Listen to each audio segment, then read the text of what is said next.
आज आपण वटसावित्री पौर्णिमेची सत्यकथा बघणार आहोत। मद्र देशाचा राजा अश्वपती याला एक अतिशय सुंदर आणि गुणवान कन्या होती। तिचं नाव होतं सावित्री। सावित्री लग्नासाठी उपवर झाल्यावर राजाने तिला स्वतःचा पती शोधण्याची परवानगी दिली होती। प्रवासादरम्यान सावित्रीची भेट सत्यवानाशी झाली। सत्यवान हा शाल्व देशाचे अंधराजे द्युमत्सेन यांचा मुलगा होता, ज्यांचे राज्य शत्रूंनी हिरावून घेतल्यामुळे ते जंगलात आश्रमात राहत होते। सत्यवान अतिशय प्रामाणिक, गुणी आणि मातृपितृभक्त होता। सावित्रीने त्यालाच आपला पती मानले होते। सावित्री जेव्हा महालात परतली तेव्हा तिथे देवर्षी नारद अगोदरच उपस्थित होते। सावित्रीने सत्यवानाची निवड केल्याचे ऐकून नारद मुनी चिंतेत पडले। त्यांनी राजा अश्वपतीला सांगितले, सत्यवान सर्व गुणांनी संपन्न आहे, परंतु तो अल्पायुषी आहे। आजपासून अगदी 1 वर्षानंतरच त्याचा मृत्यू निश्चित आहे। राजाने सावित्रीला आपला निर्णय बदलण्यास सांगितले, पण सावित्री आपल्या निर्णयावर ठामच राहिली। तिने सांगितले की मी मनात केवळ एकाच व्यक्तीला आपले पती मानले आहे। अखेर सत्यवान आणि सावित्रीचा विवाह झाला आणि सावित्री राजवाडा सोडून जंगलात पती आणि सासू सासऱ्यांसोबत राहू लागली।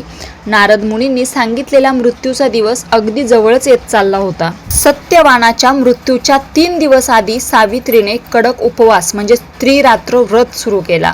वर्षाचा शेवटचा दिवस उजाडला। सत्यवान नेहमीप्रमाणे जंगलात लाकडे गोळा करण्यासाठी निघाला। सावित्रीला मोठी भीती वाटत असल्याने तिनेही सासू सासऱ्यांची परवानगी घेऊन त्याच्यासोबत जंगलात जाण्याचा निर्णय घेतला। जंगलात लाकडे तोडत असताना अचानकच सत्यवानाच्या डोक्यात तीव्र वेदना होऊ लागल्या। तो अत्यंत थकला आणि त्याने सावित्रीच्या मांडीवरच आपले डोके ठेवले। काही वेळातच त्याचे प्राण गेले। त्याचवेळी तिथे प्रत्यक्ष मृत्यूचे दैवत यमराज सत्यवानाचे प्राण नेण्यासाठी प्रकट झाले। यमराजांनी सत्यवानाचा जीवात्मा घेतला आणि ते दक्षिण दिशेने चालू लागले। पतीचा विरह सहन न झाल्याने सावित्रीही यमराजाच्या मागे मागे जाऊ लागली। यमराजांनी तिला अडवले आणि सांगितले, हे मर्त्य मानवा, तुझी आणि सत्यवानाची सोबत संपली आहे। आता तू मागे फिर आणि त्याचे अंत्यसंस्कार कर। त्यावर सावित्री म्हणाली, जिथे माझा पती जातो तिथे जाणे हे माझे कर्तव्य आहे। पतीच्या मागे जाण्यापासून मला कोणीही रोखू शकत नाही। सावित्रीची बुद्धिमत्ता, तिची भक्ती आणि तिचे गोड शब्द ऐकून यमराज प्रसन्न झाले। त्यांनी तिला सांगितले, मी सत्यवानाचे प्राण सोडून तुला 3 वर देतो, तू कोणतेही 3 वर माग।